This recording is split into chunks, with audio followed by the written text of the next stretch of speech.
কাফেরের দেশগুলোতে বেশি বেশি মানুষ মারা গেছে মহামারীতে, কেননা সবচাইতে বেশি বৈধতা দেওয়া হয়, লাইসেন্স দেওয়া হয়, প্রকাশ্য জেনা করা হয় কাফেরদের রাষ্ট্রগুলিতে, নাউজুবিল্লাহ।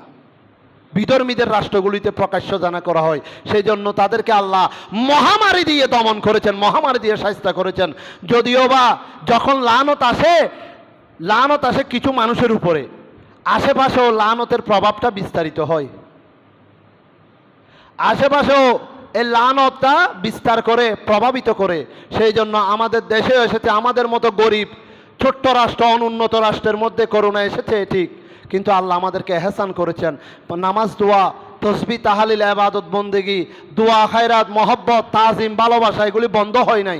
যদি বন্ধ হতো, আমার গৌসিয়া কমিটির ভাইয়েরা যেখানে সন্তান ভয় পাচ্ছে বাবার কাছে যেতে, মায়ের কাছে যেতে সন্তান ভয় পাচ্ছে, আর মা বাবা সন্তানের কাছে যেতে ভয় পাচ্ছে, এমন